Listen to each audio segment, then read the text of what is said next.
कि किसने हॉल में बदलाव किया है और जो पेंटिंग में लेकर आई थी वो यहाँ से किसने हटाई। घर में कदम रखते ही रागिनी एकदम बरस पड़ी।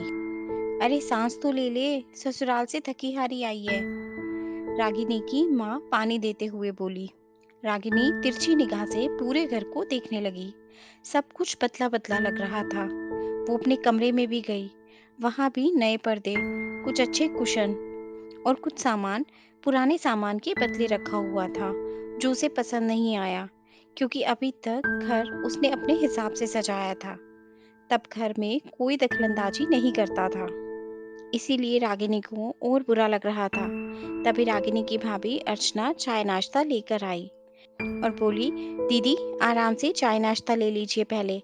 नया कप सेट देखकर रागिनी बोली, ओह, तो ये सब आपका किया धरा है। क्योंकि उसे पता था माँ तो कभी कुछ लाती नहीं थी, क्योंकि उसे किसी का लाया हुआ सामान अच्छा ही नहीं लगता था। रागिनी छोटी होने के कारण सबकी लाडली थी, जिस वजह से थोड़ी जिद्दी भी हो गई थी। अगर उसकी पसंद का काम नहीं हो तो गुस्सा हो जाती और चिड़चिड़ाना शुरू कर देती थी। इस कारण कोई कुछ नहीं कहता था। उसकी शादी के 1 साल बाद उसके भाई आरव की शादी हुई थी। तब तक मायके का सारा सामान भी उसी की जिम्मेदारी थी।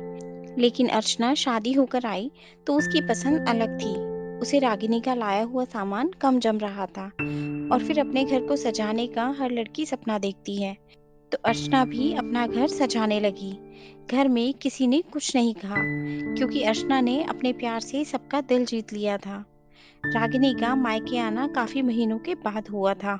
ये सब देखकर उसे सहन नहीं हुआ। मीता जी बोली, ऐसे बात करते हैं क्या अपनी भाभी से? रागिनी बोली, माँ आते ही इन्होंने मुझे पराया कर दिया। मेरा लाया हुआ सामान सब बदल दिया, यहाँ तक कि मेरा कमरा भी नहीं छोड़ा। अभी 1 साल हुआ है शादी को, आगे चलकर तो ये मुझे और भी पराया कर देंगी। पर एक बात जान लो कि ये घर मेरा है।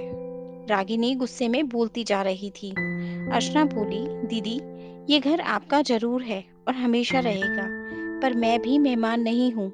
मुझे भी हक है अपनी पसंद से घर को सजाने का।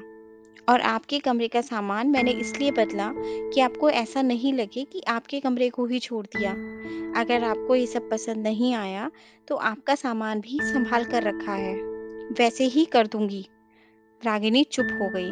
तब माँ ने समझाया, बेटी अगर मायके को भी अपना समझना है तो अपनों की पसंद को भी अपनाना पड़ता है।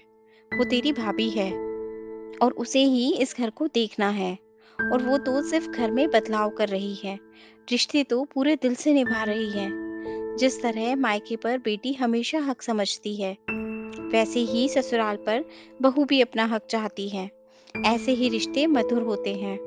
यदि हम एक दूसरे से छीनेंगे तो रिश्ते खराब ही होंगे। अब रागिनी समझ गई थी कि रिश्तों की मजबूती के लिए दूसरों को भी हक देना पड़ता है। आपका क्या मानना है? अर्चना ने सही किया या गलत? अपने विचार जरूर व्यक्त करें। दोस्तों, आशा करती हूँ आपको ये कहानी अच्छी लगी होगी और जरूर कुछ नया सीखने को मिला होगा।